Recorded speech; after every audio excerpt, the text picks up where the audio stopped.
کر لوں گا، یا انجینئر کسی قانون کے مسئلے سے دوچار ہوتا ہے تو وہ کیوں نہیں کہتا میں پڑھا لکھا آدمی ہوں، میں خود اپنا وکیل بن جاتا ہوں۔ تو پہلی بات تو یہ ہے کہ انسان کو متعلقہ امور اور متعلقہ شعبے سے متعلق ہنرمند شخص کو تلاش کرنا چاہیے، اس کے بعد اپنا سفر شروع کرنا چاہیے۔ دینی معاملات میں بھی بالکل ایسا ہی ہے۔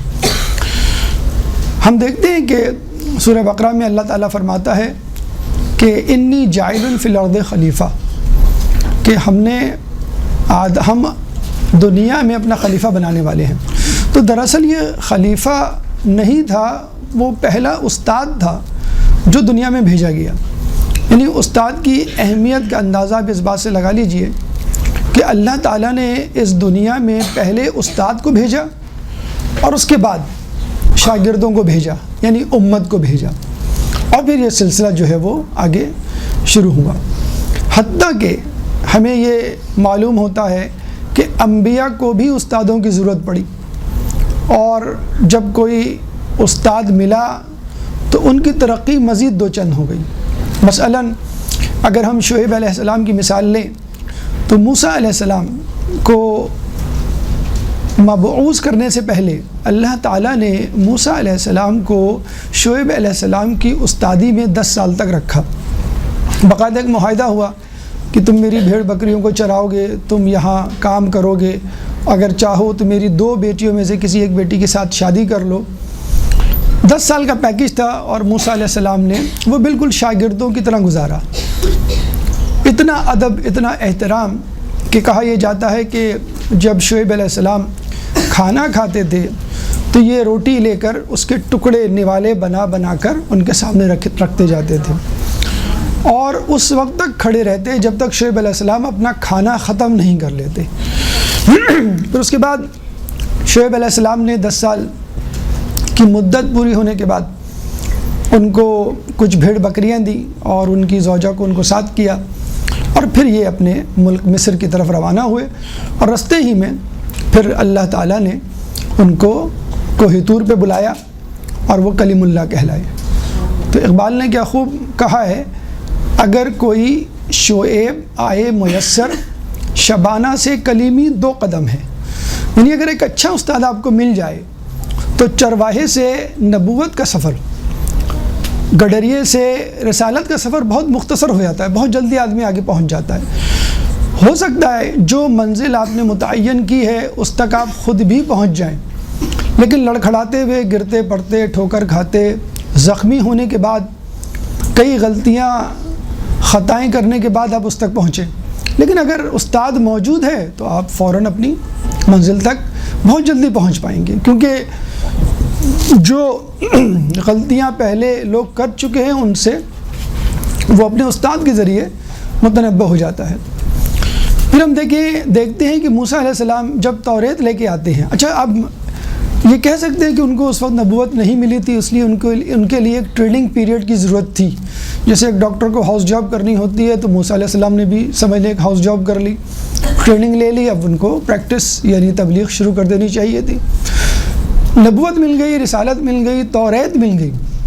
توریت ملنے کے بعد بھی ان سے کہا گیا، جب وہ توریت لے کر آ رہے تھے اور ان کے دل میں تھوڑی سی دیر کے لیے خیال آیا کہ میں آج دنیا کا سب سے بڑا علم والا، صاحب کتاب، صاحب شریعت، صاحب رسالت، اور پتہ نہیں کیا کیا القابات اور افتخارات ان کے ذہن میں آ رہے تھے۔ جب یہ چیز ان کے ذہن میں آئی تو اللہ تعالیٰ نے کہا کہ بھائی تم یو ٹرن لے لو اور فلاں جگہ پہنچ جاؤ اور فلاں استاد کی شاگردگی میں اپنا وقت گزارو۔ اور آپ نے پھر قرآن میں پڑھا ہوگا کہ جس طرح کا ان کا ایٹیٹیوڈ تھا خضر علیہ السلام کے سامنے، ایسا لگ رہا تھا کہ استاد اور کوئی اسکول کا بچہ، مونٹیسری کلاس کا، جو بار بار شیطانی کرتا ہے، جو بار بار انٹرپٹ کرتا ہے کلاس کو، اور استاد بار بار کہتا ہے کہ تم اب نہیں بولنا، اگر تم نے ابھی بولا، اب بولا تو میں تمہیں کلاس سے باہر نکال دوں گا۔ اور 3 مرتبہ وہ صبر نہ کر سکتے تھے، صبر نہیں کیا، اور آخر میں ان کو کہنا پڑا خضر علیہ السلام کو، ھذا فراق بینی و بینکم، کہ اب میری اور تمہاری جو ہے وہ نہیں بنے گی، کافی ہو گیا، 3 مرتبہ تم غلطیاں کر چکے۔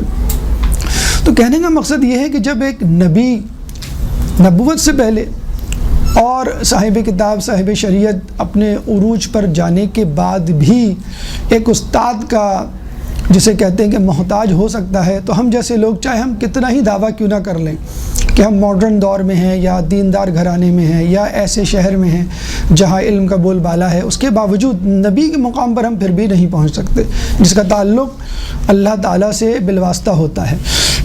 تو اس کو کہا جا رہا ہے کہ تم جو ہے وہ ایک استاد کی رہنمائی حاصل کرو۔ تو یہاں آ کر انسان کے ذہن میں یہ سوال پیدا ہوتا ہے کہ اگر مجھے کوئی کام کرنا ہے تو سب سے پہلے استاد کی انگلی کو پکڑنا ہوگا۔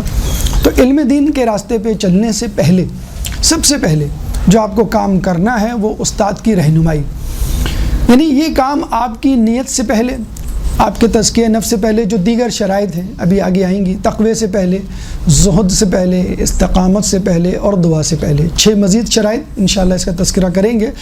ان شرائط سے بھی پہلے استاد کا انتخاب بہت ضروری ہے، اور استاد کے انتخاب کے بعد آپ کو معلوم ہوتا ہے کہ یہ راستہ کتنا طویل ہے، اس میں کیا مشکلات ہیں اور کس مشکل کا کیا حل ہے، اور جس کو میں مشکل سمجھ رہا ہوں وہ تو مشکل ہے نہیں، وہ تو نعمت ہے، اور جس کو میں نعمت سمجھ رہا ہوں وہ حقیقت میں ایک فتنہ ہے۔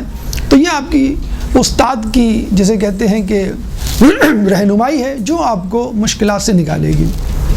لیکن جو سب سے اہم مرحلہ ہے یہاں پہ آنے کے بعد، یعنی استاد کا انتخاب تو کرنا ہے آپ کو، استاد کی رہنمائی حاصل کرنی ہے، لیکن کون سا استاد؟ کیونکہ استاد کے چہرے پہ، استاد کے ماتھے پہ تو نہیں لکھا ہوگا کہ یہ صحیح استاد ہے تمہارے لیے۔ جیسے ایک مریض ہے اور وہ مرض میں مبتلا ہو جاتا ہے تو یہ بات تو طے ہے کہ اس کو ڈاکٹر کے پاس جانا ہے، لیکن کون سے ڈاکٹر کے پاس جانا ہے؟ کون سا ڈاکٹر جو ہے اس کا علاج صحیح کر سکتا ہے؟ یا پھر ڈاکٹرز میں بھی مختلف شعبہ جات ہیں۔ مثلا اگر آپ کو ENT کا پرابلم ہے آپ سائیکیٹرسٹ کے پاس چلے جاتے ہیں، آپ کو اسکن کا پرابلم ہے آپ کارڈیاک سرجن کے پاس چلے جاتے ہیں، تو ظاہر سی بات ہے وہ برابر ہے آپ کسی جاہل کے پاس چلے جائیں یا کسی عطائی کے پاس چلے جائیں۔ تو اس میں پھر یہ بھی ہے کہ اگر آپ کو رہنمائی حاصل کرنی ہے تو کس قسم کی۔ اسی طرح خود علم دین میں آنے کے بعد بھی مختلف شعبہ جات ہیں، یعنی فقہ کا شعبہ ہے، تاریخ کا شعبہ ہے، فلسفے کا شعبہ ہے، عرفانیات اخلاقیات کا شعبہ ہے، مجلس پڑھنے کا شعبہ ہے، ذاکری کا شعبہ ہے، تو اس کے بھی پھر مختلف استاد ہو جاتے ہیں، پھر اس کی بھی رہنمائی کرنی ہے، یہ بھی آپ کو استاد ہی سے پوچھنا ہے۔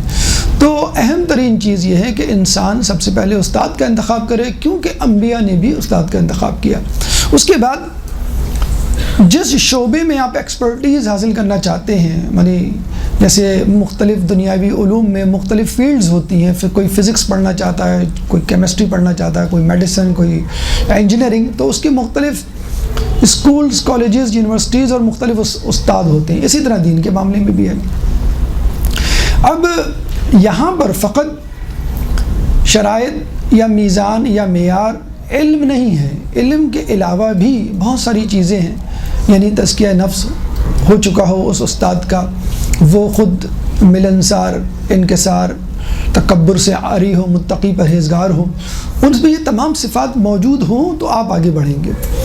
تو آئیے چند مثالیں مثلا ہم آپ کے سامنے پیش کرتے ہیں جس سے اندازہ ہو جائے گا کہ استاد کی اہمیت کیا ہے اور استاد کو کن صفات کا حامل ہونا چاہیے۔ درود پڑھ دیں محمد والے محمد۔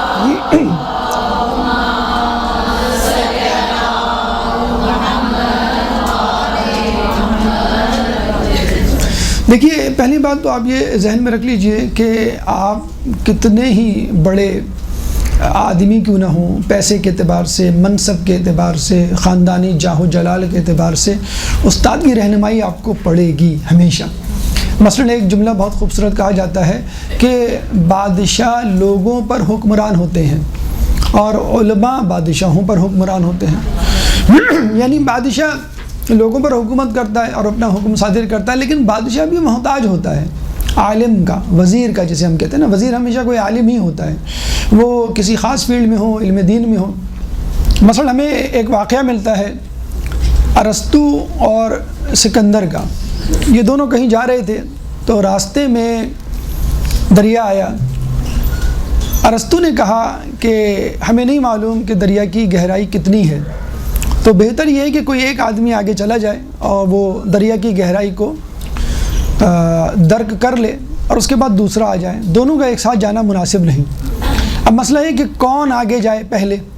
تو ارسطو نے کہا کہ آپ بادشاہ ہیں سکندر اعظم کو، اور آپ کے لیے زندہ رہنا زیادہ ضروری ہے۔ میں عوام میں سے ہوں، اگر مر گیا تو کوئی بات نہیں ہے، عوام میں سے ایک شخص مر جائے گا، لیکن بہرحال اگر بادشاہ نہ ہوا تو پھر حکومت، سلطنت اور پورا ملک جو ہے وہ تہس نہس ہو جائے گا۔ اب ارسطو جو ہے وہ اپنے گھوڑے کو لے کے دریا میں ڈالتا ہے، دیکھے کہ اس کی گہرائی کتنی ہے، اگر وہ بچ گیا تو ٹھیک، اگر نہیں بچا تو پھر سکندر الٹے پاؤں واپس چلا جائے گا۔ لیکن ارسطو جیسے ہی اپنے گھوڑے کو لے کر دریا میں اترتا ہے، اسی وقت پیچھے سکندر اپنے گھوڑے کو دوڑاتے ہوئے اس کے پاس لاتا ہے اور کہتا ہے استاد محترم آپ رک جائیے، مجھے پہلے جانے دیجیے۔ تو ارسطو کہتا ہے وہ کیوں؟ کہیں گے دیکھیں اگر آپ مر گئے تو میں آپ جیسا استاد پیدا نہیں کر سکتا، لیکن اگر میں مر گیا تو آپ ایک اور سکندر بنا لیے گا۔ تو عالم بادشاہ بناتا ہے لیکن بادشاہ عالم نہیں بنا سکتا، تو یہ ایک اہمیت ہے۔ لیکن افسوس کے ساتھ کہنا پڑتا ہے کہ ہمارا معاشرہ اور ہماری سوسائٹی استاد کو وہ اہمیت نہیں دیتے جو دینی چاہیے، اور پھر ہوتا یہی ہے کہ استاد جو ہے یا علم والا جو ہے وہ کام کرتا ہوا نظر آتا ہے کہ جو اس کو نہیں کرنا چاہیے۔ ڈاکٹرز سوپ بیچتے ہوئے نظر آتے ہیں، انجینئرز جو ہے وہ گاڑیوں کی دکانوں پہ نظر آتے ہیں۔ ہمارے ایک بہت بڑے ادیب مرحوم اشفاق احمد اٹلی کے دورے پہ گئے اور ان کا وہاں کوئی چالان ہو گیا تو ان کو عدالت میں طلب کیا گیا، وہ نہیں جا سکے۔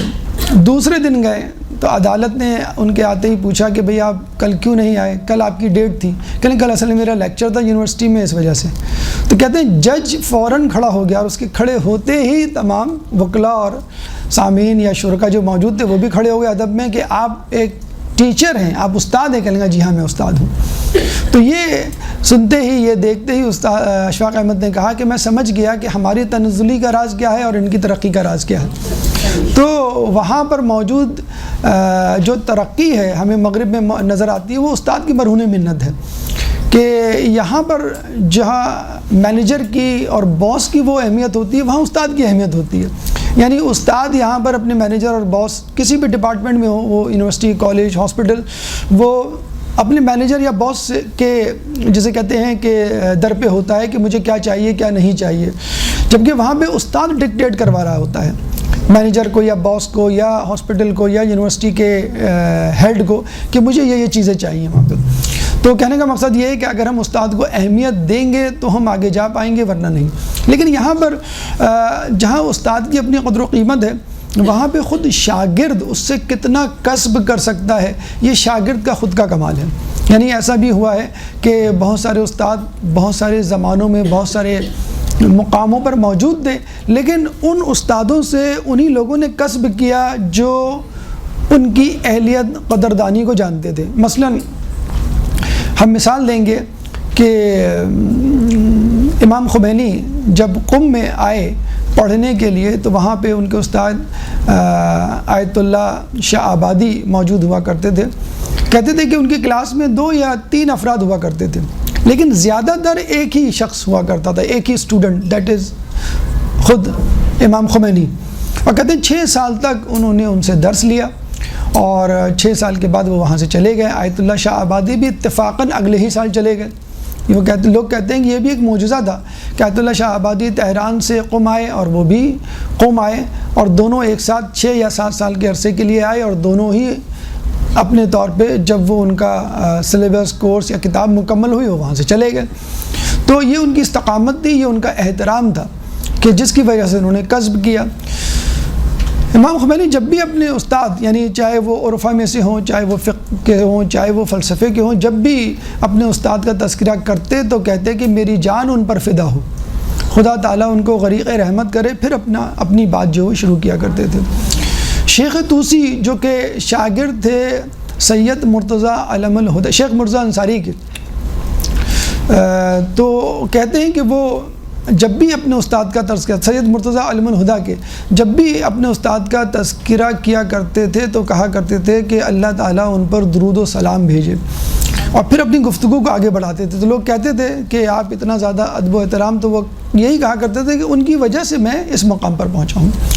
تو کہنے کا مقصد یہ ہے کہ استاد کا انتخاب، استاد کی خصوصیات، اور پھر خود آپ کا استاد کے ساتھ احترام کتنا ہو، وہ خود آپ کو اس منزل تک پہنچا سکتا ہے جس کے لیے آپ برسوں مختص کر دیتے ہیں۔ بعض اوقات بہت سارے لوگ برسوں ضائع کر دیتے ہیں، سال ہر سال اس مقام تک پہنچنے کے لیے۔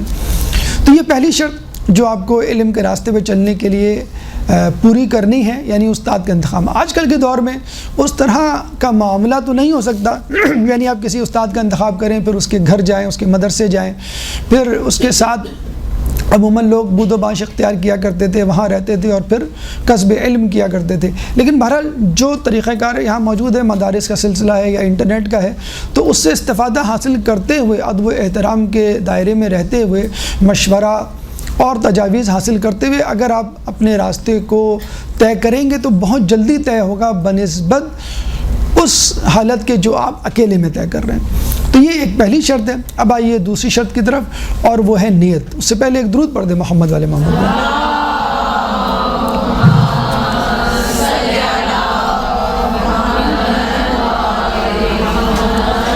دیکھیے، علم دین حاصل کرنے کی جو دوسری شرط ہے وہ نیت ہے، اور وہ نیت ایک ایسا مسئلہ ہے، ایک ایسا بلکہ لفظ بھی کہہ لیجئے کہ عربی میں تو موجود ہے اور دنیا کی کسی زبان میں نہیں۔ انگلش میں بھی جب ہم نیت کا ترجمہ کرتے ہیں تو وہ انٹینشن کرتے ہیں، تو حقیقت میں انٹینشن ارادے کو کہتے ہیں۔ تو نیت ایک یقینی طور پہ بہت ہی اہم فیکٹر ہے، کیا ہی دین کیا ہی دنیا، ہر معاملے میں آپ کی جو نیت ہوگی آپ کو وہی ملے گا۔ انما الاعمال بالنیات، اعمال کا دار و مدار نیت پہ ہے۔ آپ پہاڑ جیسا عمل کر لیں لیکن آپ کی نیت ٹھیک نہیں ہے تو آپ کو کچھ بھی نہیں ملے گا، بہت سکتا ہے آپ کو سزا ہی ملے اس ریاکاری کی جو آپ انجام دے رہے ہیں۔ نیت اتنی زیادہ اہمیت رکھتی ہے، اخلاص اتنا زیادہ اہم رول پلے کرتا ہے کہ اللہ تعالیٰ اگر اپنے کسی نبی کا تعارف کروا رہا ہے تو اس کو رسول کہہ رہا ہے، اس کو نبی کہہ رہا ہے، اور اس کو مخلص بھی کہہ رہا ہے۔ حالانکہ نبی اور رسول کہنے کے بعد مخلص کہنا ضروری نہیں، کیونکہ اللہ تعالیٰ نے یقیناً اس شخص کو ہی منتخب کیا ہوگا کہ جو مخلص ہوگا۔ لیکن اللہ تعالیٰ سورہ مریم آیت نمبر 51 اور 52 میں فرماتا ہے وَاذْكُرْ فِي الْكِتَابِ موسیٰ، اور کتاب میں موسیٰ علیہ السلام کا تم تذکرہ کرو، اِنَّهُ كَانَ مُخْلَصًا، اور وہ بے شک بہت مخلص تھے، وَكَانَ الرَّسُولَ النَّبِيَّ، اور وہ رسول اور نبی تھے، یعنی رسول بھی تھے، نبی بھی تھے اور مخلص بھی تھے۔ حالانکہ مخلص کو پہلے سے ہی نبی اور رسول میں موجود ہونا چاہیے، لیکن اللہ نے الگ سے مخلص ہونے کا تذکرہ کیا۔ پھر اللہ فرماتا ہے 52ویں آیت میں، اگلی آیت میں وَنَادَيْنَاهُ مِنْ جَانِبِ الطُّورِ الْأَيْمَنِ، اور پھر ہم نے ان کو آواز دی کوہ طور کی طرف۔ کس لیے آواز دی؟ قربناہ نجیہ، وقربناہ نجیہ، اور پھر ہم نے ان سے راز و نیاز کی باتیں کی۔ کہنے کا مقصد یہ اخلاص بہت عرصے تک کوشش کرنے کے بعد آپ کے اندر پیدا ہوتا ہے، ایک دم سے نہیں پیدا ہوتا۔ اچھا، ایک بات بہت اہم یاد رکھیے کہ جب آپ مدرسے میں آتے ہیں، جب اپنا سفر شروع کرتے ہیں، بہت جوش میں ہوتے ہیں۔ مدرسے کا سفر ہو یا وہ زندگی کے کسی بھی معاملے کا سفر ہو، کوئی نئی بات، کوئی نیا مرحلہ، کوئی نیا کام ہو، تو آپ بہت مستعد اور چاق و چوبند اور جوش میں ہوتے ہیں۔ پھر وہ جوش ٹھنڈا پڑ جاتا ہے، پھر شیطان آپ کو ورغلاتا ہے، تو اس فیلڈ میں موجود لوگوں میں کیڑے نظر آنے شروع ہو جاتے ہیں۔ پھر آپ کہتے ہیں بھئی جو ہم نے سوچا تھا وہ تو نہیں تھا، یہاں وہ لوگ نہیں ہیں جو ہم سوچ کر آئے تھے، یہاں وہ پڑھائی نہیں ہے جو ہونی چاہیے تھی، ہمیں شاید غلط جگہ کا پتہ بتلا دیا گیا ہے، ہمیں فلاں جگہ نہ جانا چاہیے، ہمیں فلاں صاحب سے ملنا چاہیے۔ پھر آپ وہاں جاتے ہیں تو وہاں پہ بھی یہی ہوتا ہے، کچھ دن آپ رہتے ہیں، جوش ٹھنڈا ہو جاتا ہے۔ تو یہ شیطان کا وار ہے، وہ پہلے تو آپ کو یہاں آنے سے روکے گا علم کے راستے سے۔ اور یہ بھی آپ نے سنا ہوا ہوگا کہ جب شیطان نے اپنی چیلوں کو ایک دفعہ بلایا اور ان سے پوچھا کہ تم نے کیا کیا کام کیا؟ تو لوگوں نے کہا میں نے فلاں کو گناہ کروایا، فلاں سے فلاں گناہ کروایا، فلاں کو فلاں چیز میں مبتلا کیا. لیکن شیطان سیٹسفائی نہیں ہوا جب تک ایک شخص نے یہ نہیں کہا، اس کے چیلے نے، کہ میں نے ایک بچے کو مدرسے جانے سے روک دیا. یہ بہت بڑا کام ہے، شاید سب سے بڑا کام ہے اس کے نزدیک. تو پہلی بات تو یہ کہ شیطان آپ کو روکے گا، جب نہیں رک پائیں گے تو آپ کو اتنا زیادہ آئیڈلسٹک بنا دے گا کہ جب آپ اس راہ میں آئیں گے تو آپ کہیں گے بھئی ہمارے استاد تو ایسے نہیں نکلے جیسے ہم نے سوچا تھا، یا ہمارا سلیبس ایسا نہیں ہے، وہاں پڑھنے والے جو آتے ہیں وہ ویسے نہیں ہیں جو ہم نے سوچا تھا. تو اس میں آپ خامیاں تلاش کریں گے، پھر بالآخر جو ہے وہ آپ چھوڑ دیں گے. اور ایسا ہوتا ہے، لوگ سال بھر بھی نہیں کر پاتے، چند مہینے میں چلے جاتے ہیں، کچھ چند سال تک کر پاتے ہیں وہ چلے. تو استقامت کی ایک الگ جو ہے وہ اس کی خوبی ہے اور اس کے ایک الگ سے نمبر ہیں. تو بہرحال نیت ممکن ہے کہ شروع میں بہتر ہو، اچھی ہو، اور بعد میں خراب ہو جائے. اچھا یہ بھی ممکن ہے کہ نیت پہلے نہ ہو ہی نہ، خراب ہو. مثلا آپ نے کہا عزت، دولت، شہرت، نمود، منصب کے لیے میں آ جاؤں. پھر بعد میں آپ نے کہا نہیں، جب آپ نے کتابیں پڑھنی شروع کی، علماء کے حالات پڑھے، انبیاء کے واقعات، تو آپ نے کہا نہیں یہ تو کچھ اور ہی منزل ہے، یہ تو کوئی اور ہی بلندی ہے، مجھے تو وہاں پہ پہنچنا ہے. اور کبھی یہ بھی ہوگا کہ آپ کی نیت ایک دن ٹھیک ہوگی، دوسرے دن خراب، پھر تیسرے دن ٹھیک ہوگی، چوتھے دن خراب. تو یہ تو وہی معاملہ ہے کہ لوگوں کے ساتھ ایک ایسا دن بھی آئے گا، ایک ایسا وقت بھی آئے گا کہ لوگ صبح مومن ہوں گے، شام کو کافر، یا شام کو مومن ہوں گے، صبح کافر. تو یہ ممکن آپ کے ساتھ بھی ہو کہ شروع میں آپ بہت اچھی نیت کے ساتھ آئے اور پڑھا آپ نے، اور اس کے بعد آہستہ آہستہ وہ نیت یا وہ ارادہ جو ہے وہ خامیوں سے پر ہوتا گیا، اور آپ کی جو ہے وہ نظریں، نیت اور خواب جو ہے وہ بدلتے چلے گئے. تو آپ نے دیکھا کہ موسیٰ علیہ السلام کا تذکرہ کرتا ہے تو اللہ تعالیٰ مخلص اخلاص کا الگ سے. اور یہ چیز اخلاص مطلب بظاہر تو یہ لگتا ہے کہ نیت جو ہے وہ خود سے کی جاتی ہے، کسبی چیز ہے نا، اللہ کی توفیق. نہیں، یہ بھی اللہ کی توفیق ہے. کشف الغمہ میں ہمارے چوتھے امام زین العابدین علیہ السلام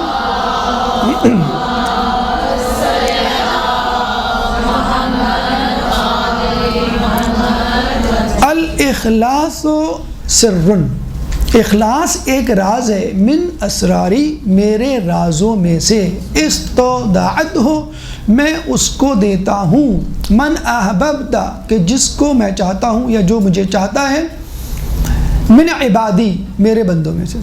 یعنی جو شخص اللہ کو بہترین طریقے سے اور مخلص انداز سے چاہے گا تو اللہ تعالیٰ اس کو یہ عطا کرے گا.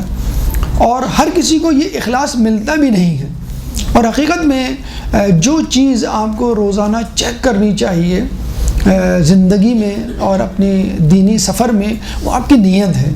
کیونکہ اگر نیت ہی نہیں ہوگی تو آپ جتنا بھی کام کر لیں کوئی فائدہ. مثلا بالکل ایسا ہی ہے کہ آپ امتحان میں جاتے ہیں اور آپ کو اپنا رول نمبر ہی نہیں یاد، بہت اچھا پیپر کرتے ہیں لیکن رول نمبر ہی نہیں یاد ہوگا تو وہ مارکس کسی اور کے کھاتے میں چلے جائیں گے یا آپ کو ملیں گے ہی نہیں.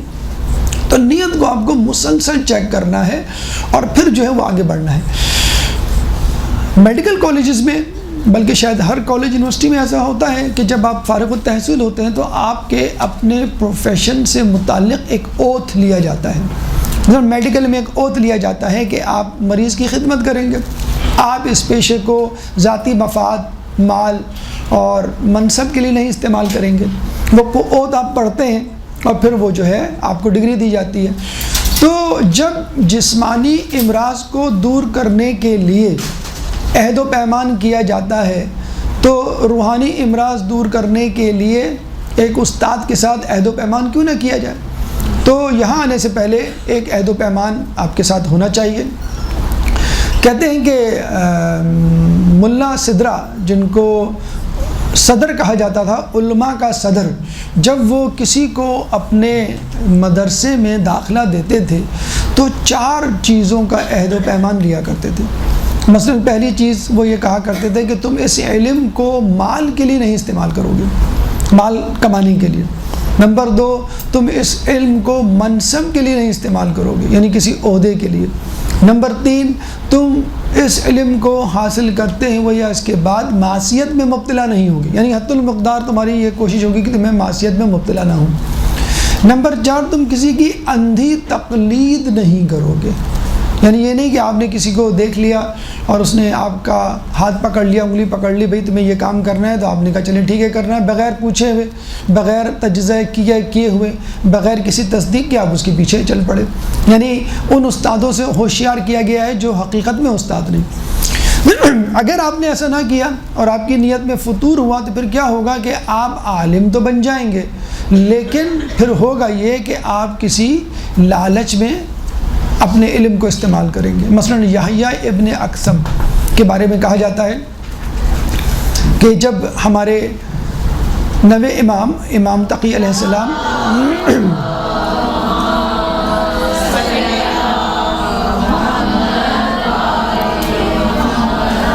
تو بلایا گیا اور چور کی سزا کے حوالے سے ان سے پوچھا گیا کہ بھی یہاں پہ جو ہے جھگڑا ہو رہا ہے کہ چور کی سزا کے لیے ہم کلائی سے ہاتھ کاٹیں یا کوہنی سے ہاتھ کاٹیں، تو انہوں نے کہا بھئی انگلیوں سے کاٹیں، کیونکہ 7 اعضاء سجدے میں لگنے ضروری ہیں، اور ایک عضو بھی نہ لگے تو سجدہ نہیں ہوگا۔ تو یہ تجویز پسند آئی اور اس کے ہاتھ جو ہے وہ انگلی سے کاٹے گئے۔ تو یحییٰ ابن اقسم جو وہاں بیٹھا ہوا تھا، جو وہاں موجود تھا، اس نے کہا کہ پہ در پہ ہماری بے عزتی ہو رہی ہے، ذلت ہو رہی ہے، اور عن قریب یہی شخص یعنی امام جو ہے یہ ہماری جگہ پر آ جائیں گے اور پھر یہ عہدہ ہمارے ہاتھ سے چلا جائے گا۔ تو اس نے بادشاہ کے کان بھرے کہ یہ کل ہماری جگہ پر ہوں گے اور پرسوں پھر آپ کی جگہ پر ہوں گے، تو بہتر یہ ہے کہ ان کا قلع قمع کر دیا جائے، کیونکہ یہ لوگوں میں بہت مشہور اور مقبول ہو چکے ہیں۔ اور پھر آپ نے دیکھا کہ امام کو کس طرح شہید کیا گیا۔ یہی منصب کی لالچ ہے، دولت کی لالچ ہے کہ انسان علم رکھنے کے باوجود جنت کے سردار کے قتل کا فتویٰ دے دیتا ہے۔ قاضی شریح کے بارے میں آپ نے سنا ہوگا کہ ابن زیاد نے جب اس کو بلایا اور کہا کہ تم جو ہے امام حسین کے قتل کا فتویٰ دو، تو اس نے پہلے دن آ کے کیا کہا تھا کہ ارے وہ تو نواسہ رسول ہیں، وہ تو صحابی رسول ہیں، وہ تو جنت کے سردار ہیں، وہ کیسے قابل سزا یا قابل گردن زنی ہو سکتے ہیں؟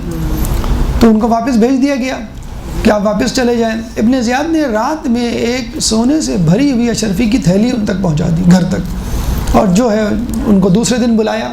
جب دوسرے دن بلایا تو ان کی ٹون، ان کا لہجہ بدلا ہوا تھا۔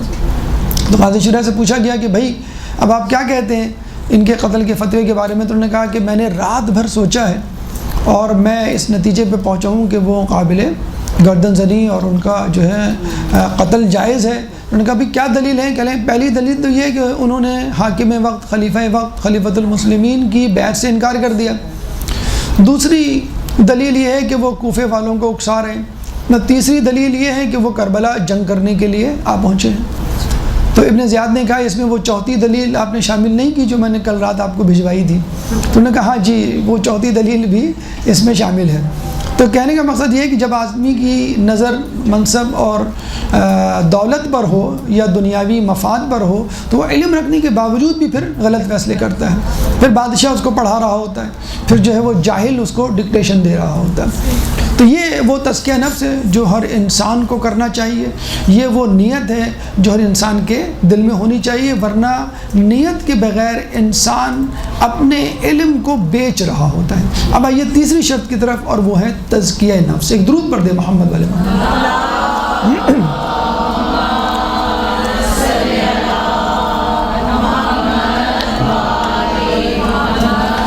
دیکھیے اللہ تعالیٰ سورہ شمس میں 11 قسمیں کھانے کے بعد آیت نمبر 9 میں فرماتا ہے قد افلح من زکاہا، کہ کامیاب ہوا وہ شخص کہ جس نے اپنا تزکیہ نفس کر لیا۔ خود رسول کی بعثت کا مقصد، منزل، ہدف یہی تزکیہ نفس ہے۔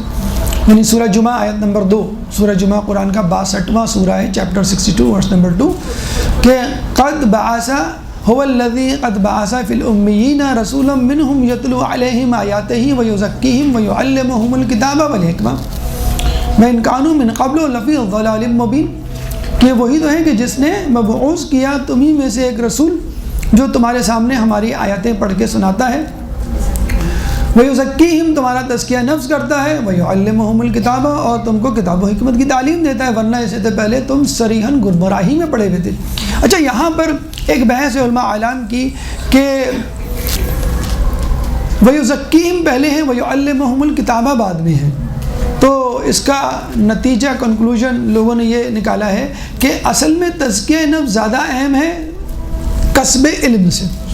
کیوں کہ تزکیہ نفس منزل ہے اور کسب علم آپ کا راستہ ہے. جیسے ابھی ہم نے کہا کہ ہر چیز کا ایک راستہ ہے اور جنت کا راستہ علم ہے. تو علم ہم کیوں حاصل کر رہے ہیں؟ تاکہ ہم جنت کو حاصل کر سکیں. تو جب جنت حاصل ہو جائے گی تو یہ سفر ختم ہو جائے گا. تو منزل کی اہمیت ہوتی ہے راستے کی نہیں. اگر آپ ویسے ہی پہنچ جائیں آپ کی تو منزل جنت ہی ہے. لیکن یہ ایک الگ بات ہے، یہ الگ بات ہے کہ علم کے بغیر جنت نہیں حاصل ہو سکتی. یہ بالکل طے شدہ بات ہے. خود حدیث ابھی جو بار بار آپ کو پڑھائی جا رہی ہے، سنائی جا رہی ہے، آپ کے جو وہ ایڈمیشن کا ایڈ ہے اس میں لکھی ہوئی ہے سب سے اوپر کہ ہر چیز کا ایک راستہ ہے اور جنت کا راستہ جو ہے وہ علم ہے. تو علم سے ہوتے ہوئے آپ کو جنت تک پہنچنا ہے. تو تزکیہ نفس آپ کی منزل، آپ کا ہدف ہے. یعنی پہلے آپ کو علم حاصل کرنا ہے، اس کے بعد آپ کو تزکیہ نفس کرنا. یہی رسول اللہ کے بھیجنے کا مقصد تھا. اگر آپ علم حاصل نہیں کریں گے یا تزکیہ نفس نہیں کریں گے تو آپ اپنی منزل کو نہیں پا پائیں گے. اصحاب رسول جب رسول اللہ کے پاس پلٹتے ہیں کسی جہاد سے تو رسول اللہ کہتے ہیں مبارک ہو آپ جہاد اصغر سے جہاد اکبر کی طرف آ گئے. دیکھیں میدان جنگ میں آپ کو چوٹ لگتی ہے، قتل ہونے کا خدشہ ہوتا ہے، دھوپ، پریشانی، پیاس، بھوک، وہ الگ زحمتیں، مشقتیں ہیں. لیکن جب آپ گھر میں ہوتے ہیں، تزکیہ نفس کر رہے ہوتے ہیں، تو آپ ٹھنڈی چھاؤں میں ہوتے ہیں، آپ پانی پی رہے ہوتے ہیں، کھا رہے ہوتے ہیں، سو رہے ہوتے ہیں، نرم بستر، لذیذ غذائیں، اہل و عیال. لیکن پھر بھی کہا گیا ہے کہ تزکیہ نفس کے خلاف جہاد افضل ہے جہاد بالسیف سے. کیوں؟ کہ جب آپ جہاد بالسیف کر رہے ہوتے ہیں تو اس کے نتیجے میں آپ کو مال غنیمت بھی ملتا ہے، اس کے نتیجے میں آپ کی بہادری کے چرچے بھی ہوتے ہیں. اگر آپ شہید بھی ہو گئے تو وہ تمغہ اور وہ شہرت آپ کے خاندان کا حصہ بن چکی ہوتی ہے اور لوگ فخر سے بتا رہے ہوتے ہیں. یعنی جہاد اصغر یعنی میدان کا جہاد آپ کے لیے دنیاوی طور پہ، دینی طور پہ تو لے کے آئے گا ہی، لیکن دنیاوی طور پہ بھی آپ کے لیے، آپ کو نفس کو خوش کرنے کے لیے ذریعہ بنتا ہے. جبکہ آپ نفس کے خلاف جہاد کریں گے تو آپ نفس کو توڑیں گے، نفس کو اپنا دشمن سمجھتے ہوئے اس کو دبائیں گے اور اس کی خواہشات پہ ضرب کاری لگائیں گے. یعنی آپ تلوار لے کے کھڑے ہیں دشمن کے سامنے، اس کو ضرب لگا رہے ہیں میدان میں، اور جب ہم تزکیہ نفس کی بات کریں گے تو آپ اپنے ہی نفس پہ ضرب لگا رہے ہیں. اب یہاں پہ آپ کو اپنے نفس کو تکلیف دینی ہے، وہاں پہ شہرت مل رہی ہے، وہاں واہ واہ ہو رہی ہے، وہاں مال غنیمت ہے، وہاں نفس خوش ہو رہا ہے. اور تزکیہ نفس میں آپ کا نفس تکلیف میں مبتلا ہے. یعنی حرام موجود ہے، آپ نہیں کھا رہے، حلال موجود ہے، روزے کی حالت میں آپ نہیں چھو رہے، نیند میں ہیں، آپ کو بیدار ہونے کا کہا جاتا ہے بھئی نماز پڑھو. کوئی آپ کو بری باتیں کہہ رہا ہے، غیبت کر رہا ہے، آپ کے ساتھ بدسلوکی کر رہا ہے، آپ اس کو برداشت کر رہے ہیں. تو یہ تزکیہ نفس آپ کو بہت زیادہ مہنگا پڑتا ہے، آپ کی ذات پر، آپ کے نفس کے خلاف ہوتا ہے، اور اس میں آپ کو تکلیف اور زحمت اٹھانی پڑتی ہے. اسی لیے کہا گیا کہ اپنے نفس کے خلاف جو جہاد ہوتا ہے وہ تکلیف دہ ہوتا ہے، زحمت و مشقت لیے ہوئے ہوتا ہے بنسبت اس جہاد کے جو آپ باہر کر رہے ہوتے ہیں. مثلا اگر انسان اپنا تزکیہ نفس نہ کرے، فقط علم حاصل کرتا چلا جائے تو ہوگا کیا؟ ان دا لاسٹ، آخر میں وہ اس علم کو اپنے دنیا کے مفاد کے لیے استعمال کرے گا. کچھ مثالیں ابھی دیں آپ کو. ایک مثال آپ بلعام باعور کی لے لیں کہ بلعام باعور جو ہے وہ اتنا بڑا عالم تھا، موسیٰ علیہ السلام کی شاگردگی میں تھا، اتنا زیادہ اس نے علم حاصل کیا کہ موسیٰ علیہ السلام کو کہنا پڑا کہ میں نے آپ سے علم جتنا حاصل کرنا تھا حاصل کر لیا، اب میں چاہتا ہوں کہ اس علم کو پھیلاؤں اور لوگوں تک پہنچاؤں. تو موسیٰ علیہ السلام نے اس کو اجازت دے دی. وہ چلا گیا فلسطین میں اس کی شہرت پھیلی کہ بھئی یہ بڑے سے بڑے مسئلے کو چٹکی بجاتے حل کر دیتا ہے، اور اس سے اگر ہم دعا کروائیں تو دعا قبول ہوتی ہے، مستجاب الدعوات. اچھا، ایک اور بات جو خود اس کے لیے قابل اطمینان تھی کہ وہ ہر کام استخارہ کر کے کیا کرتا تھا، اور استخارے کے بعد جو حکم ہوتا خداوندی وہ اس کو بجا لاتا. تو وہ بھی خوش تھا کہ بھئی میں صحیح جا رہا ہوں. تو موسیٰ علیہ السلام کو یہ بات پہنچی کہ فلسطین کا بادشاہ ظلم و ستم کر رہا ہے. تو موسیٰ علیہ السلام نے ایک لشکر تشکیل دیا اور اس کو فلسطین بھیجا. جب وہ وہاں پہنچ گئے یہ لشکر لے کے یہ لوگ، تو فلسطین کے بادشاہ نے بلعام باعور سے رابطہ کیا کہ بھئی ایک لشکر آیا ہے اور ہمیں اس کا مقابلہ کرنا ہے، تم جو ہے وہ استخارہ کرو، تو مطلب تو ہماری مدد کرو. تو اس نے تو جو طریقہ تھا وہ اپنایا اور استخارہ کیا. استخارہ میں نہ آیا، بھئی استخارے میں تو نہیں آیا، میں نہیں کر سکتا.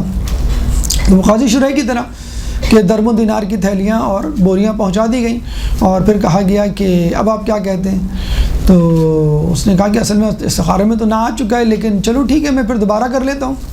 اس طرح ہم لوگ استخارے کرواتے ہیں مختلف علماء سے، جب تک ہاں نہیں آ جاتا استخارہ جو ہے وہ چلتا رہتا ہے. تو دوسرے دن جب استخارہ کیا تو کچھ بھی نظر نہیں آیا، کچھ بھی اشارہ نہیں ملا. تو بادشاہ کو جب اس نے یہ بات بتائی تو بادشاہ نے کہا اس کا مطلب ہے خدا نے آپ پہ چھوڑ دیا ہے، آپ ماشاءاللہ اتنے صاحب فراست ہو گئے ہیں، آپ معاملہ فہم ہو چکے ہیں، اب آپ کو مشورے کی بھی ضرورت نہیں ہے. پہلے موسیٰ سے بے نیاز تھے اب موسیٰ کی خدا سے بے نیاز ہو چکے ہیں. اب وہ بہت بڑی منزل پہ پہنچ گئے کہ شاید ہو سکتا ہے اللہ تعالیٰ نے ٹوٹل کنٹرول میرے ہاتھ میں دے دیا ہے کائنات کا. انہوں نے کہا ٹھیک ہے میں چلتا ہوں. جب وہ پہنچے تو پتہ چلا یہ تو موسیٰ کی فوج ہے. اب تک تو پتہ نہیں تھا، اب پتہ چل گیا تو وہ گھبرانے لگا کہ بھئی یہ تو بڑا مسئلہ ہے.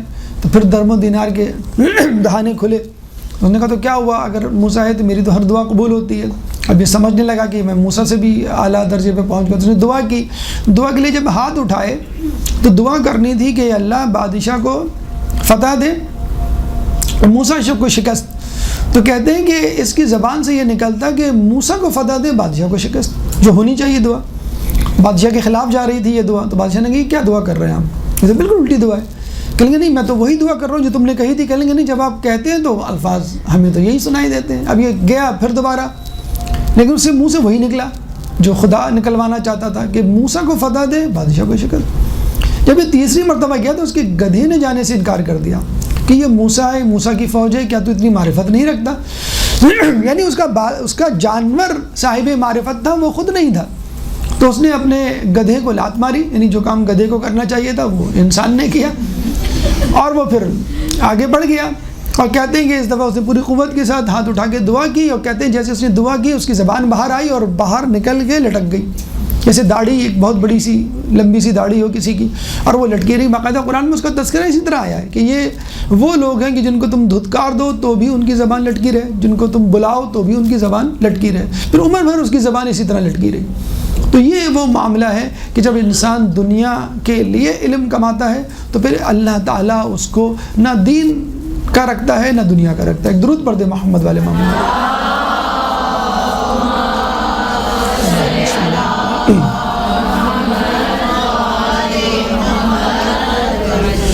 یہ تزکیہ نفس ہے. اس کے بعد چوتھی جو شرط ہے جو ہمیں اس ضمن میں پوری کرنی ہے وہ ہے تقوی. سورہ بقرہ کی آیت نمبر 282 طویل ترین آیت ہے قرآن کی، نہ صرف سورہ بقرہ کی بلکہ قرآن کی. اس کا آخری جو جز ہے وہ ٹکڑا ہے، ایک آیت بہت خوبصورت علم سے متعلق کہ واتقوا اللہ ویعلمکم اللہ، کہ تم تقوی اختیار کرو اللہ تمہیں علم دے گا. حالانکہ ہونا تو یہ چاہیے کہ بھئی تم کتابیں پڑھو، تم استاد کی رہنمائی حاصل کرو، اللہ تمہیں نہیں، تقوی اختیار کرو. اس کا بہت سمپل سا آنسر ہے، خود حدیث میں موجود ہے کہ جب انسان ان باتوں پر عمل کرتا ہے کہ جن کو وہ جانتا ہے تو اللہ تعالیٰ اسے ان باتوں کا بھی علم دے دیتا ہے جن کو وہ نہیں جانتا. کہ بالکل ایسا ہی ہے کہ آپ بچے کو کہیں گے بھئی نکالیں کل ہم نے کیا پڑھا تھا، انہوں نے چیپٹر نمبر 4. تو پھر بچے سے پوچھتے ہیں ہم کیا پڑھیں گے آج، تو وہ کہتا ہے کہ ہم چیپٹر نمبر 5 پڑھیں گے. تو وہ پوچھتے ہیں بھئی آپ نے چیپٹر نمبر 4 یاد کر لیا؟ کہہ لیں گے نہیں. تو جب بچہ یہ کہتا ہے تو استاد کیا کہتا ہے؟ بیٹا کوئی فائدہ نہیں چیپٹر نمبر 5 یا ایکسرسائز نمبر 5 کرنے کا، کیونکہ آپ نے پچھلا چیپٹر پچھلی ایکسرسائز تو نہیں کی، آپ دوبارہ کریں، اس کو یاد کریں پھر میں کرواؤں گا. تو بالکل یہی ہے کہ جو باتیں ہمیں معلوم ہیں موٹی موٹی، ہم اکثر دیکھیں پریشان ہو رہے ہوتے ہیں کہ بھئی فلاں عالم دین نے یہ کہہ دیا، فلاں کتاب میں یہ لکھا ہے، یہ حدیث ضعیف نظر آ رہی ہے، قرآن کی اس آیت کو ہم سمجھ نہیں پا رہے. دقیق فلسفیانہ اختلافی موضوعات میں ہم دن بھر اٹے ہوئے رہتے ہیں اور کہتے ہیں بھئی دین مشکل ہے، کنفیوز ہے، وہاں میں اشکال ہیں، ڈاؤٹس ہیں، یہ سرٹنٹی نہیں ہے اس میں جو ہمیں ہونی چاہیے. بھئی جو معاملے بالکل کلیئر کٹ ہے، مثلا ایک معاملہ ہے غیبت، اس میں کیا ابہام، کیا کنفیوژنس، ٹھیک ہے باقی معاملات ہو سکتے ہیں آپ کے وہ ہوں. ایک معاملہ ہے نماز، اول وقت نماز، یہ کلیئر کٹ روزانہ کا معاملہ ہے، اس پہ کیوں نہیں آپ عمل کرتے؟ تو اللہ تعالیٰ آپ کو اس وقت تک آگے نہیں بڑھائے گا جب تک آپ پچھلا ہوم ورک نہیں کمپلیٹ کر لیتے. ہم پچھلا ہوم ورک کمپلیٹ کر کے نہیں بیٹھے اور ہم آگے کا ہوم ورک مانگ رہے ہوتے ہیں. پرانے زمانے کے علماء اتنے زیادہ جسے کہتے ہیں کہ احتیاط پسند ہوا کرتے تھے کہ وہ ان جگہوں پہ نہیں جایا کرتے تھے، یا ان جگہوں سے وہ اٹھ جایا کرتے تھے کہ جہاں وہ سمجھتے تھے کہ یہاں گناہ ہو رہا ہے۔ مثلا ایران کے انقلاب کے دور کے میں ایک تھے ہمارے صدر الدین عاملی، بلکہ اس سے پہلے، تو جب انہوں نے دیکھا مجلس پڑھنے گئے ایک جگہ، تو وہاں ایک کلین شیو صاحب بیٹھے ہوئے تھے، تو انہوں نے وہاں پہ مجلس پڑھنے سے انکار کر دیا۔ اب یہ معاملہ آج کل کے دور میں نہیں ہو سکتا، مثلا آپ یہ کہیں کہ بھئی اگر مجلس میں کوئی بے پردہ خاتون بیٹھی ہوں گی تو میں نہیں پڑھوں گی، تو میرے خیال میں شاید کوئی مجلس آپ کو نظر نہیں آئے جس میں ایسا نہ ہو، تو وہ وہاں سے اٹھ کے چلے گئے۔ تو ان کو بلایا گیا، پھر جو ہے وہ نہیں آئے، اور پھر انہوں نے کہا کہ میں ایسی جگہ مجلس نہیں پڑھوں گا۔ تو کہنے کا مقصد یہ کہ اتنا احتیاط، مثلا آپ کسی کے گھر میں کھانے سے انکار کرتے ہیں کہ بھئی اس جگہ کی، اس گھر کی آمدنی مشکوک ہے، میں نہیں کھا رہا۔ آج کل کے دور میں بہرحال ایسا ممکن نہیں ہے، بہت مشکل کام ہے، لیکن بہرحال ایسے لوگ گزرے ایسے دور میں۔ اسی طرح اچھا، یہ جو ہم کہتے ہیں نا کہ آج کل وہ معجزات، وہ کرامات نہیں ہوتی جو پہلے زمانے میں نظر آتی تھیں، تو ہمارے ایک عالم دین تھے شہید ثالث آیت اللہ شوستری کے بھائی محمد صالح قزوینی، تو ان کو خواب میں رسالت مآب محمد مصطفیٰ صلی اللہ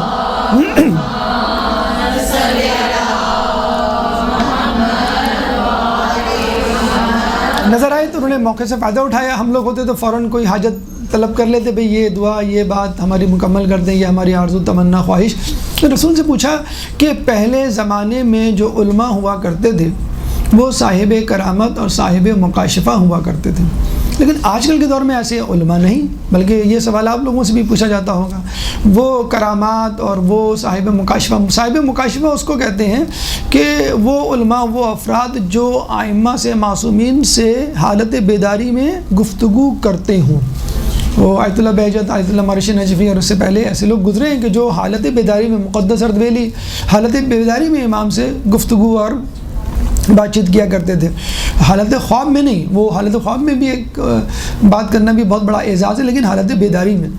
تو رسول اللہ نے بہت اچھا جواب دیا کہ لیکن دیکھو، سابق علماء اپنے اعمال کو دو حصوں میں تقسیم کیا کرتے تھے، ایک واجب اور ایک حرام۔ یعنی جو چیز کرنے کی ہوتی تھی وہ واجب ہوتی تھی، اور جو نہیں کرنے کی ہوتی تھی وہ حرام ہوتی تھی۔ اور تم لوگوں کے زمانے میں تم لوگوں نے اعمال کو 5 حصوں میں تقسیم کیا ہوا ہے، یعنی واجب، پھر مستحب، پھر مباح، پھر مکروہ، پھر حرام۔ یعنی مکروہ یہ کہ آپ کریں تو ٹھیک ہے، نہ کریں تو بہتر ہے۔ مستحب یعنی کریں تو آپ کو ثواب ملے گا، نہیں کریں گے تو کوئی بات نہیں۔ مباح نہ ثواب نہ عذاب۔ ہاں، واجب اور حرام کا ہے۔ تو پہلے زمانے کے علماء مکروہ اور مباح بھی جو ہے وہ حرام میں شمار کیا کرتے تھے، اور مستحب کو واجب میں شمار کیا کرتے تھے۔ یعنی مستحب بھی اس طرح شدت سے اور تاکید سے، احتیاط سے کیا کرتے تھے گویا کہ یہ واجب کام ہے۔ ہم کتنے مستحبات جو ہیں وہ نہیں ادا کرتے، کھانے کے، لباس کے، سونے کے، ملنے ملانے کے، قرآن اور دیگر معاملات میں جو مستحبات کی پوری طویل فہرست ہے۔ نوافل کو لے لیجیے، کتنے لوگ ہیں جو نوافل کے جو ہیں عادی ہیں یا نوافل کو پڑھتے ہیں۔ جب نوافل کو پڑھنے کا جی چاہتا ہے تو وہ بیماریاں شروع ہو جاتی ہیں، آدمی افسوس کرتا ہے کہ جوانی میں پڑھ لیتا، اور جوانی میں ہوتا ہے تو کہتا ہے کہ نہیں، ابھی تو بہت وقت باقی، میں بعد میں پڑھ لوں گا۔ تو یہی وجہ ہے کہ آدمی صاحب کرامت اور صاحب مکاشفہ نہیں، کہ ہم نے یا تو واجب یا پھر حرام، اس کے درمیان کی چیز۔ حالانکہ ہم دیکھیں کہ بہت سارے معاملات میں ہم کتنا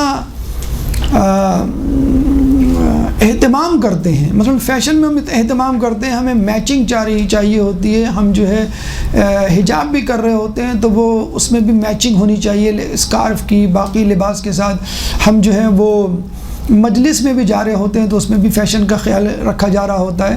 ہم کھانا کھا رہے ہوتے ہیں تو وہ صرف روٹی سالن یا بریانی نہ ہو، اس کے ساتھ رائتا بھی ہو، اس کے ساتھ کیچپ بھی ہو، اس کے ساتھ ہر کولڈ ڈرنک بھی ہو، لوازمات حالانکہ واجب نہیں۔ جیسے بچے ہیں، ان کو آپ کہیں بھئی تم تسبیح فاطمہ پڑھو یا زیارت کیوں نہیں پڑھتے یا فلاں دعا، تو یہی جواب دیتے ہیں ہمیں واجب نہیں ہے۔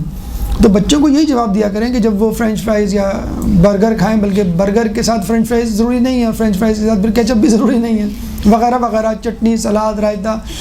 تو ہم نے یہ جو چیزیں اڈاپٹ کر لی دنیا کے لیے تو اہتمام ہے، لیکن دین کے معاملے میں ہم چاہتے ہیں کہ بالکل کم از کم معاملے پہ جو ہے وہ ہمارا حساب کتاب ہو جائے اور ہماری جان چھوٹ جائے. تو یہ وہ معاملہ ہے کہ انسان جو ہے وہ تقوی سے دور ہو چکا ہے.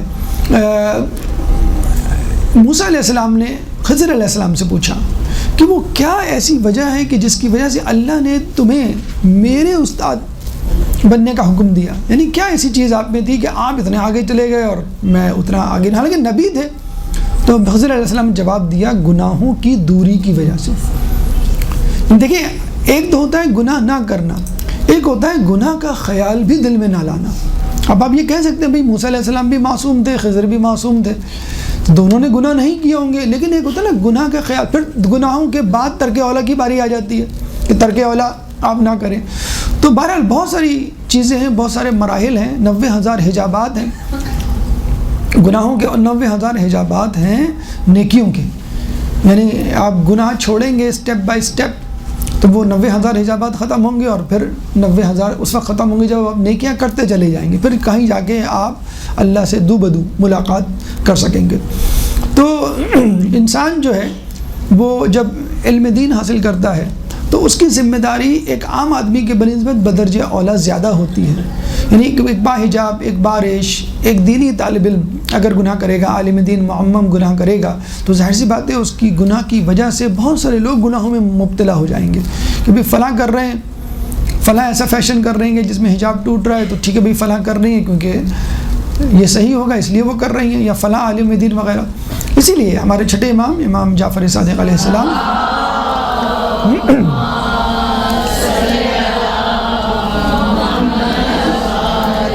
فرماتے ہیں کہ قیامت میں عالم کے ایک گناہ کو معاف کرنے سے پہلے جاہل کے 70 گناہ معاف کر دیے جائیں گے.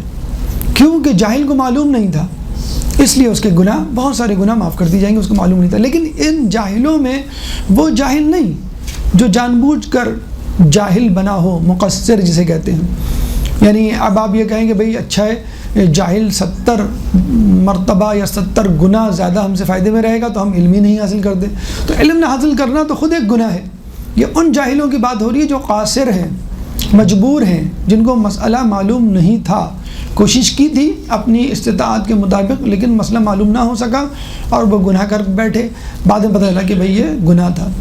تو عالم ہونے کی نسبت یا دینی طالب علم ہونے کی نسبت یہ آپ کی ذمہ داری ہے کہ آپ گناہوں سے بچیں, اس سے زیادہ بچیں جو جاہل بچتا ہے. یہ نہ کہیں کہ بھئی لوگ تو یہ کر رہے ہیں, فلاں تو یہ کر رہا ہے, کیونکہ ان کے پاس علم نہیں ہے.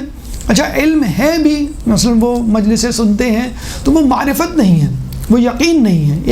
ایک آدمی مسلسل ایک چیز سنے, اس کا علم, اس کا یقین, اس کی معرفت زیادہ ہوتی ہے بنسبت اس آدمی کے کہ جو ایک آدھ مرتبہ جیسے محرم میں فرض کر لیں وہ بس مجلس سننے آ جاتا ہے. تو اس کا جو ہے وہ علم اور کی یقین, اس کی معرفت جو ہے وہ کم ہوتی, معرفت کم ہوتی ہے. تو کم از کم جتنے مستحبات آپ کر سکتے ہیں آسانی کے ساتھ وہ ضرور کیجیے. جتنے مکروہات جو آپ کے بس میں ہیں, جن سے آپ بچ سکتے ہیں, ان سے آپ بچیے. تو اللہ تعالیٰ انشاءاللہ مزید توفیق دے گا. یہ نہ کہیے کہ یہ مکروہ ہے تو کوئی مسئلہ نہیں ہم کر لیتے ہیں, یا یہ مستحب ہے کوئی مسئلہ نہیں ہم چھوڑ دیتے ہیں. تو جتنے آپ کر سکتے ہیں اس کے لیے بھی, جیسے کہتے ہیں مائیں بعض اوقات نہیں زور دیتی, تو اگر آپ سمجھتے ہیں کہ آپ کا بچہ یہ مستحب عمل کر سکتا ہے, مثلا تسبیح فاطمہ الزہرا یا زیارت ہے یا دیگر نماز شب, مثلا 1 رکعت 3 رکعت 2 رکعت 5 رکعت مغرب کے بعد عشاء کے بعد پڑھ سکتے ہیں آپ, تو بچوں کو اس کی عادت ڈلوائیے اور انشاءاللہ اس کا سفر آگے کا شروع ہو جائے گا. دوسری بات یہ ہے کہ دیکھیں آپ ایک اسپیشل گروہ سے تعلق رکھتے ہیں. جو مدرسے سے باہر ہوتے ہیں, مسجد سے باہر ہوتے ہیں, وہ عام آدمی ہوتے ہیں. تو آپ اللہ کے خاص الخاص افراد ہیں. اگر آپ کے ساتھ کوئی بد تہذیبی, بدتمیزی, بے ادبی اور گناہ ہو جاتا ہے تو وہ اللہ کو زیادہ برا لگے گا کہ یہ تو میرا خاص بندہ ہے جس کو میں نے توفیق دی. جیسے کہتے ہیں نا کہ اللہ تعالیٰ جب کسی کی بہتری چاہتا ہے تو اس کے دل میں نور, علم کا نور پیدا کر دیتا ہے. جب وہ آپ کو اپنے پاس بلا رہا ہے, بٹھا رہا ہے اور توفیق دے رہا ہے, اس کے بعد بھی آپ گناہ کر رہے ہیں, تو اس کا مطلب یہ ہوا کہ آپ نے اللہ تعالیٰ کا دوسرے لفظ میں دل توڑ دیا, کہ آپ نے اتنی مشکل سے اس نے آپ کو منتخب کیا ہزاروں لاکھوں میں, اور آپ نے جو ہے وہی انداز اپنایا جو کہ غیر عالم یا جاہل افراد اپناتے ہیں. تو تقوی جو ہے وہ ایک شرط ہے علم کے راستے میں چلنے کے لیے. اس کے بعد جو 5ویں شرط ہے وہ ہے زہد. ایک درود پڑھ دے محمد علیہ محمد.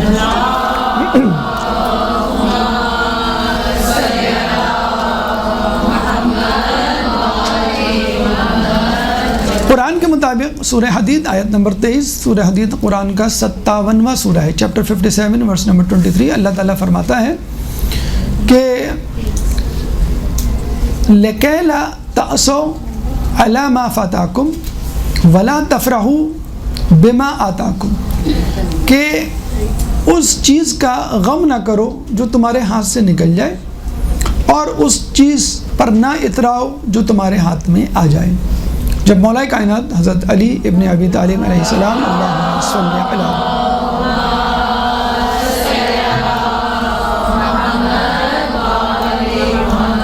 زہد کی تعریف پوچھی جاتی ہے تو آپ کہتے ہیں کہ زہد قرآن کے 2 کلموں میں سے ایک کلمہ ہے، اور پھر وہ اس آیت کو تلاوت کرتے ہیں سورہ حدید کی آیت نمبر 23 کو کہ لَكَيْ لَا تَأْسَوْا عَلَى مَا فَاتَاكُمْ، کہ جو چیز تمہارے ہاتھ سے نکل جائے اس پہ افسوس نہ کرو، وَلَا تَفْرَحُوا عَلَى مَا بِمَا آتَاكُمْ، جو تمہارے ہاتھ میں آ جائے اس پہ اتراؤ مت. اور پھر بڑی خوبصورت تشریح کرتے ہوئے 2 لفظوں میں اس کی وضاحت کر دی، یعنی گزشتہ پہ رنج نہ کرو اور آئندہ پہ اتراؤ مت. یعنی ماضی میں اگر تمہارے ساتھ کوئی غلط بات، کوئی نقصان ہو گیا ہے تو اس کے بارے میں افسوس نہ کرو، اور اگر کوئی چیز تمہارے پاس آنے والی ہے یا آ گئی ہے تو اس پہ تم اتراؤ مت. زندگی میں کتنے مواقع آتے ہیں، حادثات ہوتے ہیں، بیماریاں ہوتی ہیں، بیڈ لک ہم اکثر کہہ جاتے ہیں میرے ساتھ بیڈ لک ہو گئی، یہ سوال آنا تھا، یہ سوال آ گیا امتحان میں، یا مختلف قسم کی ان ایکسپیکٹڈ چیزیں. تو اس میں ہم جو ہے وہ افسوس کرنے لگتے ہیں، اگر میں یہ کر لیتا، اگر یہ ہو جاتا، اگر ایسا ہوتا. تو یہ اگر مگر جو ہے نا وہ انسان کو بہت زیادہ ریگریٹس میں، تعصف میں اور خواب و خیال میں مصروف رکھتی ہے. اور جب آپ کے اچھے دن آتے ہیں تو آپ اترانے لگتے ہیں، عزت، دولت، منصب، شہرت یہ سب آ جاتی ہے تو آپ کہتے ہیں کہ بھائی میں بڑی چیز ہوں. تو جب بھی کوئی نقصان ہو کوئی بات نہیں، میری جسے کہتے ہیں کہ ایمان کی کیفیت تو وہی ہے، میرا ایمان میرے ہاتھ سے نہیں گیا. اسی طرح جب کوئی چیز آ جائے تو آپ یہ نہ کہیں کہ میرے پاس بہت بڑی چیز آ جائے، آپ یہ دیکھیں کہیں اس سے آپ کا ایمان تو کم نہیں ہوا. اگر ایمان کم ہو گیا تو آپ کو افسوس کرنا چاہیے، یعنی میں دولت مند ہو گیا اب میرا ایمان کم ہو گیا تو اس کا مطلب ہے مجھے افسوس کرنا چاہیے. یعنی ہر حالت میں مومن فائدے میں رہتا ہے. چھٹے امام جعفر صادق علیہ السلام کا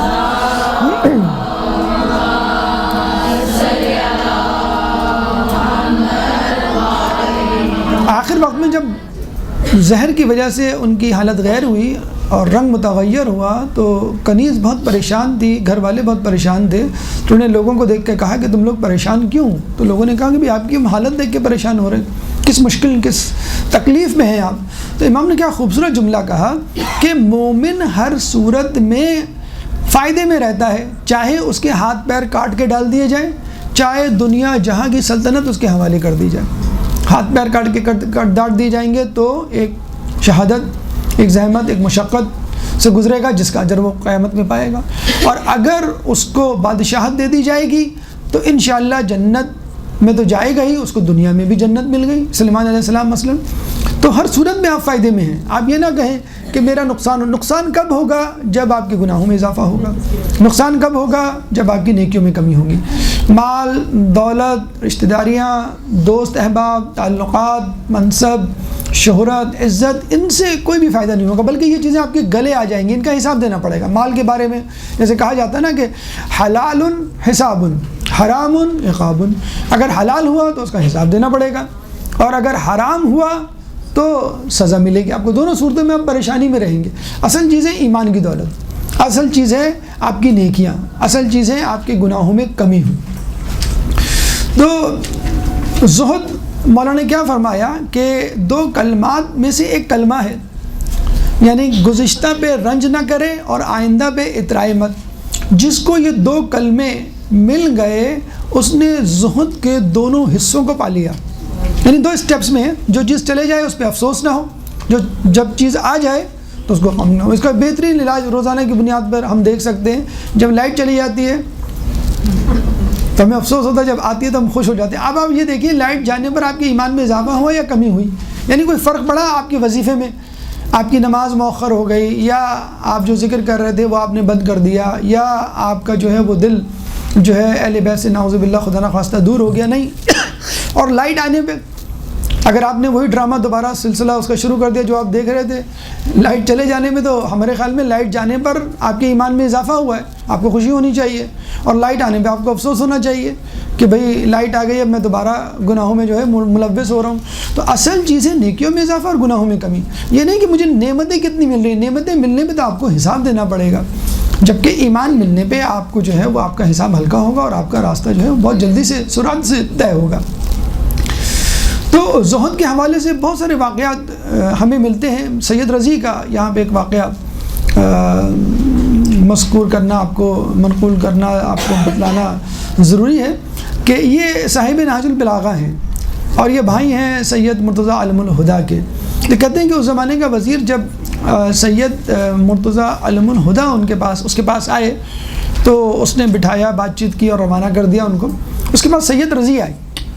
جب غلام نے آ کے کہا کہ سید رضی آئے، یعنی جو ابھی مل کے گئے ہیں ان کے چھوٹے بھائی، تو کہتے ہیں کہ یہ وزیر اپنی جگہ سے اچھل کے کھڑا ہوا اور بھاگتا ہوا دروازے تک گیا اور دستبوسی کی اور ان کو عزت و احترام کے ساتھ اندر لایا اور اپنی جگہ پہ بٹھایا. یعنی سید مرتضیٰ سے زیادہ احترام اور عزت دی. تو اب رخصت جب کر دیا تو سامنے بیٹھے ہوئے ایک شخص نے پوچھا کہ آپ نے ان کے بڑے بھائی کی اتنی عزت نہیں کی جتنی چھوٹے بھائی کی. اچھا، بڑے بھائی سید مرتضیٰ سے لوگ زیادہ آگاہ ہیں، وہ اپنے زمانے کے بہت بڑے عالم تھے. دونوں بھائی ایک ہی زمانے میں تھے، 4 سال کا غالباً فرق تھا. سید مرتضیٰ اپنے زمانے کے مرجع تھے علم الہدا کا، مولا نے خود ان کو جو ہے وہ لقب دیا تھا. سید رضی کا 47 ایئرز، جس 47 سال کی عمر میں انتقال ہو گیا تھا. مولا علی پہ وہ کتاب لکھ رہے تھے تو اقوال امیر المومنین جب لکھنا شروع کیا، ایک چیپٹر تھا اس کتاب میں، وہ اتنا طویل ہوا کہ انہوں نے کہا کہ میں اس پہ ایک مستقل کتاب لکھ دوں. جیسے آپ کوئی درس تیار کرتے تو وہ اتنا طویل ہو جاتا تو آپ اس کو 2 حصوں میں تقسیم کر دیتے ہیں.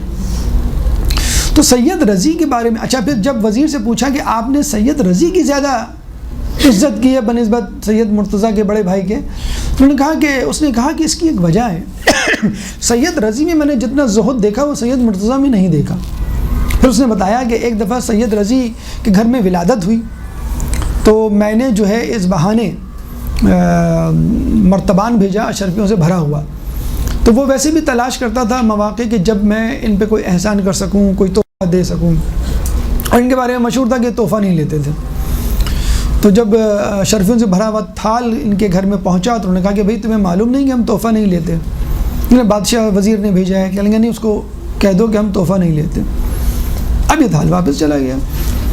وزیر نے کہا کہ اچھا تم دوبارہ لے جاؤ اور یہ کہو کہ ہم نے آپ کے گھر والوں کے لیے بھیجا ہے، آپ نہ استعمال کریں. انہوں نے کہا کہ میرے گھر والے بھی تحفہ نہیں لیتے. پھر واپس کر دیا. پھر تیسری مرتبہ کہا کہ اچھا تم لے جاؤ اور گھر میں جا کے کہو کہ آپ کے غلاموں، کنیزوں اور نوکروں کے لیے، خدام کے لیے. تو جب یہ تحفہ لے کے گئے تو انہوں نے کہا کہ بھئی میرے خدام اور نوکر چاکر بھی نہیں لیتے، ان سے پوچھ لو. تو کسی نے بھی نہیں لیا، یہ واپس لے گئے. اب یہ پریشان کہ میں کیسے دوں. کہیں گے اچھا ان کا مدرسہ ہے، مدرسے میں طلاب ہوتے ہیں اور طلاب کے لیے تو ہر مدرسے میں ضروری ہے اور نارمل ہے، ایک عام سا معمول ہے کہ جو بھی صدقہ خیرات، تحفہ جو بھی آئے، صدقہ خیرات جب لے لیتے ہیں زکوٰۃ و خمس، تو پھر تحفہ کیوں نہیں لیں گے؟ ان کے مدرسے میں دے آؤ. دوسرے دن ان کے مدرسے گئے تو کہا کہ یہ آپ کے مدرسے کے طلباء کے لیے بھیجا گیا ہے. وہ تو چاہ رہا تھا کہ کسی طرح آپ پر احسان ہو، آپ پر نہ ہو تو آپ کے قرب و جوار کے افراد جو ہیں. تو سید رضی نے وہ تھال اشرفیوں سے بھرا سامنے صحن میں رکھ دیا اور اپنے طلاب کو بلایا صحن میں اور کہا کہ جس کو جتنی اشرفیاں چاہیے لے لے. کہتے ہیں کہ ایک شاگرد بھی کھڑا نہیں ہوا، ایک شاگرد بھی نہیں کھڑا ہوا. تھوڑی دیر کے بعد ایک شاگرد آہستگی سے اٹھا اور آہستہ آہستہ جیسے کوئی جرم کرنے جا رہا ہو اٹھا اور اشرفی کا ایک ٹکڑا توڑ کے، اس زمانے میں ایسی اشرفیاں ہوتی تھیں کہ آپ توڑ کے اس کا ایک ٹکڑا لے لیں، اور ٹکڑا لے کے بیٹھ گیا. اب پھر انہوں نے کہا کہ بھئی اب مزید کسی کو کچھ لے لیں گے؟ کسی کو کچھ نہیں لینا. اب وہ کہیں گے بس اب کسی کو نہیں چاہیے، اب آپ تھال واپس لے جاؤ. تو جانے کے بعد سید رضی نے اس بچے سے، اس اسٹوڈنٹ سے پوچھا کہ تم نے کیوں لیا؟ جب سب نے لے لیا اور لیا بھی تھا تو تم پوری اشرفی لے لیتے, چند اشرفیاں لے لیتے, اتنا سا ٹکڑا بالکل لگتا ہے بہت ہی کوئی کم ضرورت تھی تمہیں کسی چیز کی. کہیں گے اصل میں کل رات کو میرے چراغ میں تیل ختم ہو گیا اور بیت المال کی چابی آپ کے پاس ہوتی ہے, تو میں نے کہا اب رات میں آپ کو کیا میں پریشان کروں, تو میں بازار گیا اور تیل والے سے ادھار تیل لے لیا, تو وہ ادھار مجھے دینا ہے, تو یہ اشرفی کا ٹکڑا میں نے اس لیے توڑا. آپ کو معلوم ہے سید رضی نے اس کے بعد کیا کیا؟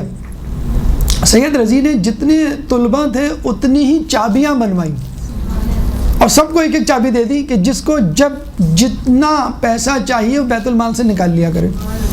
آج کل ایسا ممکن ہے؟ مجھے بتائیے آج کل کے مدارس میں جو بانی ہیں اور جو اساتذہ ہیں دونوں سمیت, تو اسی لیے ہمارے ہاں جو ہے وہ صاحب مکاشفہ صاحب کرامات لوگ پیدا نہیں ہوتے.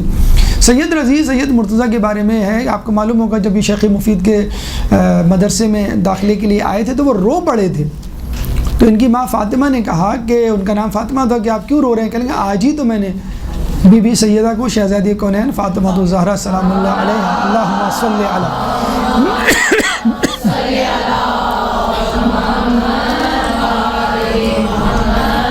کو خواب میں دیکھا ہے کہ وہ کہہ رہی ہیں کہ اے شیخ ان کو تعلیم دو, فقہ پڑھاؤ.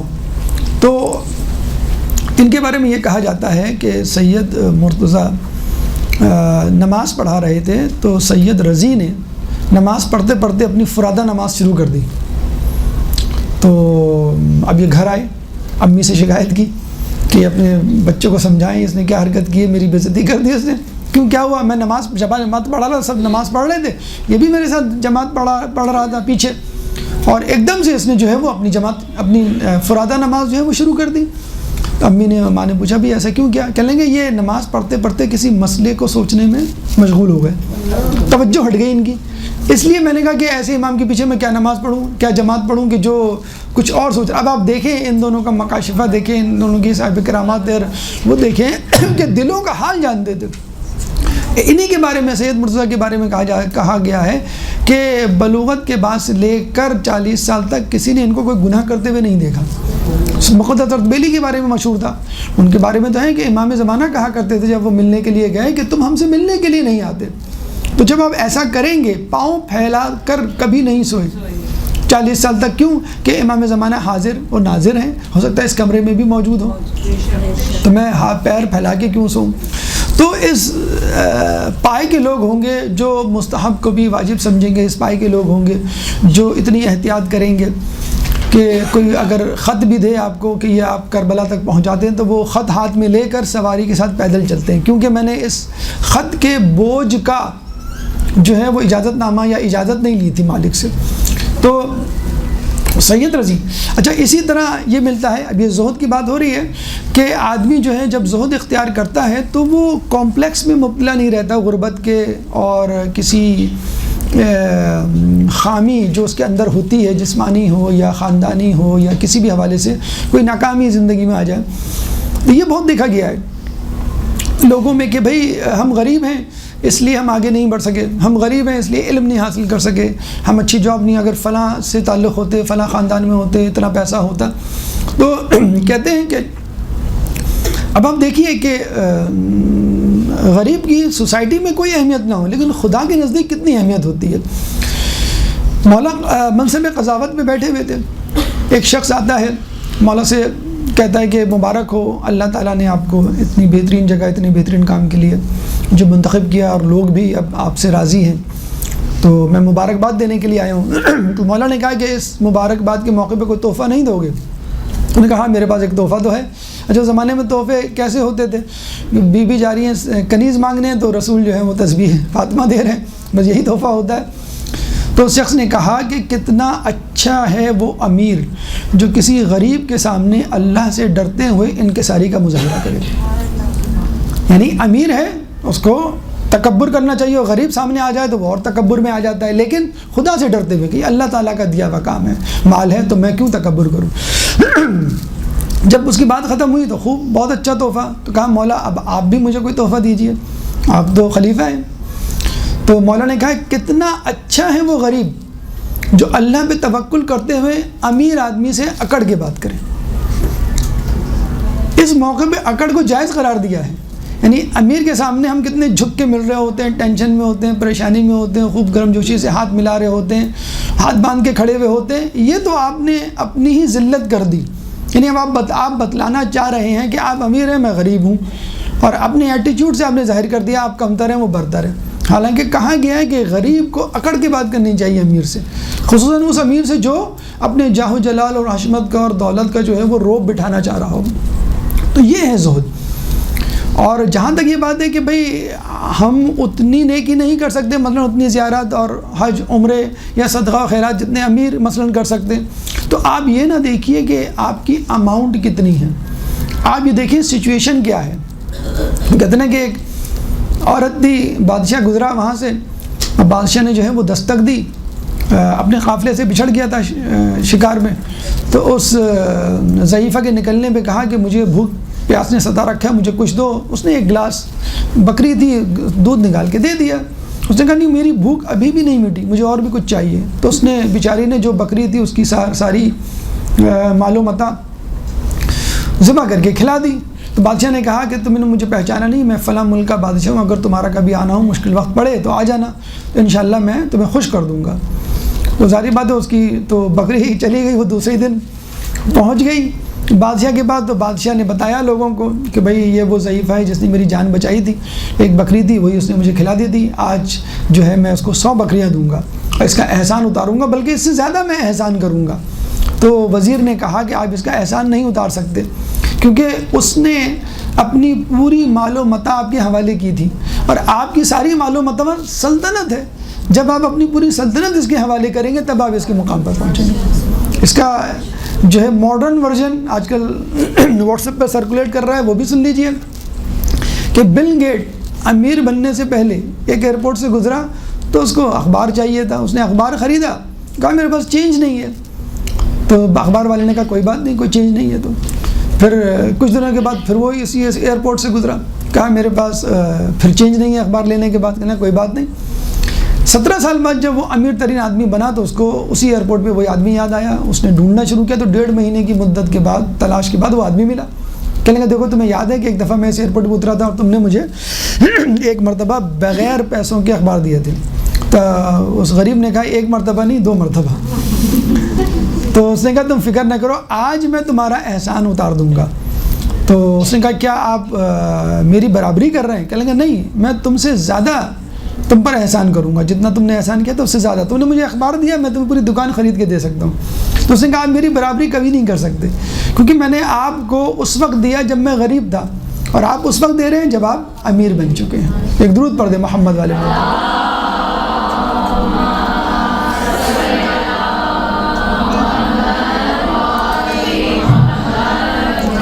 تو اس راستے میں اگر کوئی پریشانی آئے، غربت آئے، تو ان لوگوں کو یاد کر لیجئے. جیسے ہم نے سید رضی کا واقعہ سنایا، مقدر صد بیلی کے بارے میں ملتا ہے کہ وہ تربوز کے چھلکے کھا کھا کے گزارا کیا کرتے تھے.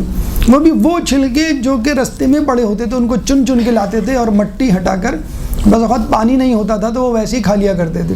تو ہمارے گھر میں تو ماشاءاللہ پورا تربوز موجود ہے، اور اس کے کھانے کے بعد بھی اگر ہم نہ پڑھیں تو اندازہ لگا لیجئے کہ ہم سے کتنی سخت باز پرس ہوگی. اس کے بعد جو چھٹی شرط ہے وہ استقامت. اللہ تعالیٰ سورہ فصلت میں فرماتا ہے کہ ان الذین قالوا ربنا اللہ ثم استقاموا تتنزل علیہم الملائکہ الا تحزنوا الا تخافوا ولا تحزنوا ابشروا بالجنۃ التي کنتم توعدون. کہ بے شک جن لوگوں نے کہا اللہ ہمارا رب ہے اور وہ اس پر قائم رہے تو فرشتے ان پر نازل ہوتے ہیں. دیکھیں یہ نبیوں کی بات نہیں ہو رہی ہے، عام آدمیوں کی بات ہو رہی ہے. تو فرشتے ان پر نازل ہوتے ہیں جو کہتے ہیں لا تخافوا، خوف نہ کرو، ولا تحزنوا، اور حزن نہ کرو. وابشروا بالجنۃ التي کنتم توعدون، اور وہ اس جنت کی بشارت دیتے ہیں جس کا ان کو وعدہ کیا گیا. آپ نے دیکھا ہوگا بعض اوقات اتنی پریشانی ہوتی ہے، ڈپریشن ہو رہا ہوتا ہے، ایک اداسی غم کی کیفیت ہوتی ہے کہ بھئی ہم دیندار ہیں، ہم تو علم کے راستے پہ نکلے ہیں، ہماری مخالفت ہو رہی ہے، ہم نے تو سوچا تھا کہ ہم اس راستے پہ نکلیں گے تو لوگ جو ہے وہ پھول کی پتیاں ڈالیں گے، شاباش دیں گے. یہاں پھر ایک دم سے آپ دیکھتے ہیں کہ ایک خوشی کی، ایک امید کی ایک لہر دل میں دوڑ جاتی ہے، پتہ نہیں کیا ہوتا ہے اور سب کچھ ٹھیک ہو جاتا ہے، آپ میں ایک ہمت سی بندھ جاتی ہے، یا صبح اٹھتے ہیں تو نئے عزم کے ساتھ. تو یہ وہی ابشروا بالجنت التی ہے کہ فرشتے جو ہے آپ کے کان میں جنت کی بشارت دیتے ہیں، گھبراؤ مت، بس یہ چند دن کی زندگی ہے، وقتی طور پر زحمت ہے، پھر انشاءاللہ وہ جنت تمہارا انتظار کر رہی ہے، التی کنتم توعدون، جس کا تم سے جو ہے وہ وعدہ کیا گیا ہے. دیکھیں جہاں تک استقامت کی بات ہے تو ہماری زندگی تو 60-70 سال کی ہے. نوح علیہ السلام کی زندگی کو یاد کیجئے، 2500 سال، 850 سال نبوت سے پہلے، 950 سال نبوت کے بعد، پھر 200 سال کشتی بنانے میں. دیکھیں کشتی بنانے میں کیا ایسا مسئلہ تھا، اللہ تعالیٰ کشتی اتار دیتا؟ نہیں، کشتی بنانے کی زحمت، اور ایسی کشتی بنانے کی زحمت کہ وہ دن بھر بناتے، رات کو توڑ کے چلے جاتے، وہ پھر بناتے، پھر رات کو توڑ کے چلے جاتے، پھر بناتے، اور پھر ایک اور طریقہ کیا اس پہ نجاست ڈال کے چلے جاتے. اب وہ پریشان کیا کریں، تو اللہ تعالیٰ نے ان کی امت کو خارش کی بیماری میں مبتلا کر دیا.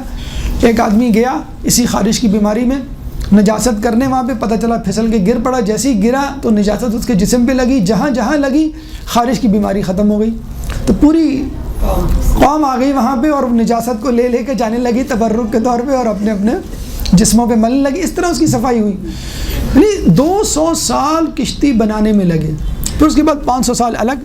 اچھا آؤٹ پٹ کتنا تھا، یعنی کتنا ملا ان کو؟ 80 لوگ، صرف 80 لوگ. موسیٰ علیہ السلام کی 2500 سالہ زندگی میں صرف 80 لوگ ان پہ ایمان لائے. تو آپ یہ دیکھ لیجئے، اگر آپ کو یہ پریشانی ہو کہ میرا سفر طویل ہے، پریشانی ہے، تو نوح علیہ السلام، اگر نوح علیہ السلام نہیں تو اس کے بعد جو تکلیف ہو سکتی ہے وہ شیطان، کہ شیطان جو ہے نوح علیہ السلام سے پہلے سے کر رہا ہے، اور اس کو معلوم ہے کہ میں جہنم میں جاؤں گا، میرے جو اتباع کرنے والے ہیں وہ بھی جہنم میں جائیں گے، لیکن پھر بھی لگا ہوا ہے. تو کم از کم آپ کسی نیک نہیں تو کسی بد، یعنی شیطان سے آپ استقامت حاصل کر لیجئے یا سبق حاصل کر لیجئے. 7ویں اور آخری شرط وہ ہے دعا. ایک درود پڑھ دے محمد والے محمد.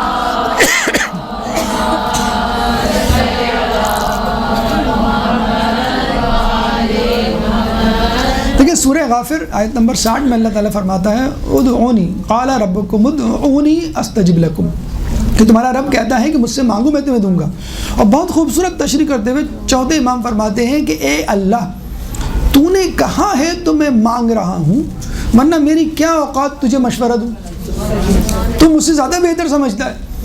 تو اللہ نے مانگنے کا کہا اس لیے مانگ رہے ہیں، ورنہ تو اللہ کو معلوم ہے ہمیں کیا چاہیے کیا نہیں چاہیے، اس کو ہمارا مانگنا بھی اچھا لگتا ہے. تو جب تک آپ مانگنے کا سلسلہ نہیں جاری رکھیں گے، پشیمانی اور توبہ اس سے نہیں طلب کریں گے، اللہ کی توفیقات شامل حال ہوئے بغیر آپ ایک قدم آگے نہیں بڑھا سکتے.